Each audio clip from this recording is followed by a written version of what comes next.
है ना, ये एक रामलीला है। ये दुनिया है ना, एक रामलीला है। अरे हम तो अवतार लिए हैं, रामलीला रचा रहे हैं। अरे हम तो अवतार लिए हैं, रामलीला रचा रहे हैं। अरे इस दुनिया में कोई किसी का नहीं है, हम तो अपना पाठ निभा रहे हैं। भाइयों, जो हमारी जिंदगी है वो एक रामलीला पाठ है। वो रामलीला पाठ ऐसे है कि कोई किसी के रूम में है, कोई किसी के रूम में है। जैसे हम उदाहरण देना चाहते हैं, जैसे माँ बाप हैं हमारे, वो अपना पाठ कर रहे हैं। जैसे बहन है वो अपना पाठ कर रही है, भाई है वो अपना पाठ कर रही है, बीवी है अपना पाठ कर रही है। जिसका जितना पाठ लिखा है वो अपना अपना पाठ करके स्वर्ग लोग जा रहे हैं। इस दुनिया में रामलीला अवतार में जिसने जन्म लिया, 84 योनियों के बाद ही एक योनि मिलती है जो रामचरितमानस के रूप में जोड़ा जाता है, वो है मनुष्य। जिसको मनुष्य का रूप मिलता है वो एक इतना बड़ा ज्ञानी कहा गया है। मनुष्य एक सबसे बड़ा ज्ञानी कहा गया है। मनुष्य मोह, और जिसे नासा ना रही, मोह अगर देखोगे तो आप जिंदा नहीं रह पाओगे, दुनिया नहीं देख पाओगे, रामलीला का कोई अर्थ ही नहीं देख पाओगे। मोह किसी से मत करना। सच्चाई एक ही है दुनिया में, वो क्या है? अपना कर्तव्य, अपना कर्म। जो कर्म अच्छा करता है, कर्तव्य अच्छा करता है, वो अपनी श्रेणियां पार कर लेता है। अगर उस कर्तव्य में ही अगर तुमने चलना नहीं सीखा, उस कर्म में ही चलना नहीं सीखा, तो तुम किस काम के? लोग कहते हैं कि मैं तीर्थ यात्रा करूंगा। अरे तीर्थ यात्रा कब करोगे? ये जो रामलीला अवतार दिया है, माँ बाप तुम्हारे स्वयं देवी देवता के अवतार में आए हैं, जब उनकी पूजा तुम नहीं कर पाओगे तो तीर्थ यात्रा से फायदा क्या? मैं मानता हूं तीर्थ यात्रा करो। तीर्थ यात्रा उस समय की होती है जब माँ बाप गुजर जाते हैं। जब तक माँ बाप रहें, तीर्थ यात्रा ही उनके चरणों में होती है। भाइयों, चरण ही उनके सबसे बड़े तीर्थ यात्रा के भागीदार होते हैं। क्योंकि माँ बाप का ही तो नाम सबसे बड़ा भगवान होता है। माँ बाप जब तक रहें तब तक आपके घर में ही भगवान है। कई लोग माँ बाप गुजर जाते हैं, कई लोग माँ बाप के सामने थाली लेके पूजा करते हैं।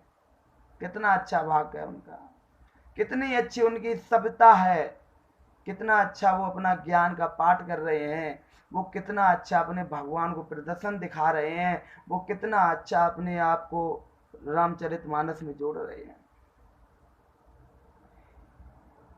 मैं मानता हूँ हर तरीके को सबको सभी प्रकार के कष्ट मिलते हैं, सभी प्रकार के कष्ट मिलते हैं।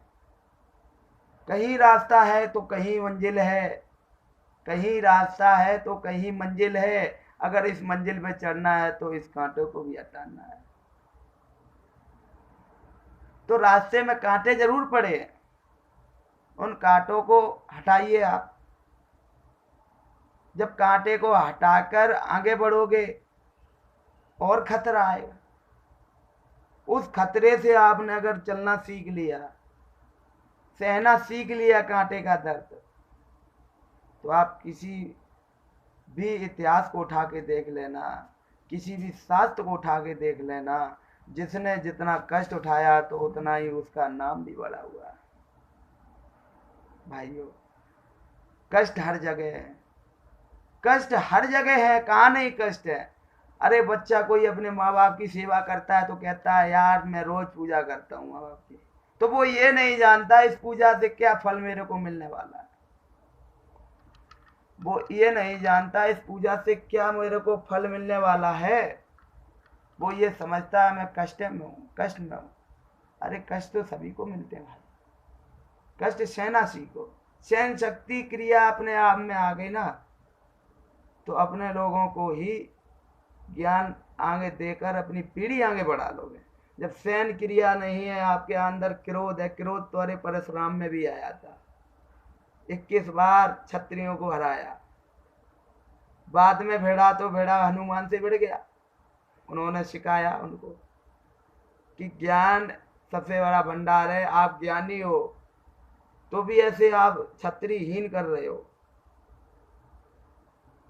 तब उन्होंने रास्ता अपना बदला। भाइयों, अगर कुछ पाना है तो मंजिलों पर कांटे, मंजिल के लिए, मंजिल में आगे बढ़ना है तो कांटों को हटा के बढ़िए और आराम से चलिए। यही सबसे बड़ी प्रेरणा है, यही सबसे बड़ी शक्ति है कि अपने माँ बाप की सेवा कीजिए, क्योंकि हम तो अपना पाठ करने आए हैं यहाँ पर पृथ्वी लोक पर। अपना अपना पाठ करो, और जिसका जिसका अच्छा पाठ होता है उसी को भगवान चुनाव ऊपर करता है। एक बार घमंड अर्जुन को हो गया। अर्जुन ने कहा कि मैं जब तक खाना नहीं खाऊंगा, प्रतिज्ञा कर ली कि मैं जब तक खाना नहीं खाऊंगा, जब तक मैं घोड़ियों की अपने शकल नहीं देख लूंगा। आज कृष्णा समझा रहा है, बेटा, भाई अर्जुन, बेटे का मोह मत करो। वो बेटा तुम्हारा स्वर्ग में पहुंच गया, यमपुरी पहुंच गया, तुम उसका मोह कर रहे हो, खाना नहीं खा रहे हो, भोजन नहीं कर रहे हो, अपने शरीर को ही व्यर्थ में खराब कर रहे हो। ये तो मोह माया है। जग में जो आया है जग से जाएगा। अरे कोई बंदे किसी को लेके नहीं जाएगा। जग में जिसने जन्म लिया है, मृत्यु लोक में जिसने जन्म लिया वो मरेगा। चाहे कोई भी हो, मैं हूँ, चाहे राम हो, चाहे कन्हैया हो, चाहे कोई भी हो, सबने अवतार लिया, सब अपने मृत्यु लोक से भी अवन्न हुआ। देखो, ज्ञान देने से बढ़ता है, ज्ञान लेने से भी बढ़ता है। जो एक दूसरे को सपोर्ट करता है वही आगे बढ़ता है। तो सपोर्ट नहीं करता वो कभी जिंदगी में जीवन का अर्थ आगे नहीं बढ़ा पाता। जीवन परिचय अनेक हैं, अर्थ भी अनेक हैं। कोई कहता है हरे राम, कोई कहता है हरे कृष्णा, कोई कहता है सीता राम, कोई कहता है राम राम। तो है एक ही चीज, लेकिन अर्थ अलग अलग है। एक इसमें कई लोगों ने इसका विखंडन करना चाहा कि एक चीज कैसे है, तो एक चीज भी बताई है कि कनक कनक 100 गुनी मादक अटकाए, जो नर खाए वो बोरा है, जो पाए वो बोरा है। यानी कनक में सोना होता है, एक कनक में धतूरा होता है। अगर किसी को सोना मिल जाए वो भी पागल होता है। माया है, धतूरा है, माया है, क्योंकि वो पेड़ में लगा है और जानता है ये नशा है इसमें, तो भी वो खाता है, तो वो बोरा जाता है। तो ऐसे ही ये होता है कि चीज एक है लेकिन अर्थ अलग अलग है, अर्थ अलग अलग है। तो सैन क्रिया लो अपने आप में सक्षम हो तो सबसे अच्छा व्यवहार करोगे, सबसे नज़रों में सही रहोगे, किसी प्रकार की किसी को घटना नहीं होगी, अपना जीवन ही अनुसार कर लोगे तो कुछ नहीं पा पाओगे। सैन क्रिया सीखो। Thank you. मैं इतना ही कहना चाहता था। जितना कहा, अगर अच्छा लगे तो हमारी बात को गौर करना, ना लगे अच्छा तो भी क्या बताऊं। लोग कहते हैं कि पता नहीं क्या आप कह रहे हो, कोई कहता है कुछ, कोई कहता है कुछ। अपने अपने सोच है, इसमें रखो। सब हिसाब किताब तो ऊपर ही है अपना अपना, यानी इसमें रखो। हिसाब तो सब ऊपर होता है, पन्ना बना हुआ है, वहाँ नाम लिखा हुआ है। वो अपना अपना हिसाब करो, अपना अपना रोल करो। जिसका जिसका अच्छा रोल होता है उसी का नाम होता है, जिसका रोल अच्छा नहीं होता है उसका नाम नहीं होता है। ठीक है, जैसा जिसका लिखा होता है, ऊपर से लिख के कहानी आती है, वो वैसी कहानी करता है। क्या इतने समय पे आप ये करोगे, इतने समय पे ये करोगे, जो जैसा लिख के आया है, जैसी कहानी जो याद करके आया ऊपर से, वो वैसी कहानी का पाठ करता है। भाई, कोई किसी का बुरा नहीं चाहता है, कोई किसी की कुछ भी करे, लेकिन जो ऊपर से लिखा के आया कलम से कि ये पाठ तुमको करना है, तो वही वो पाठ करता है।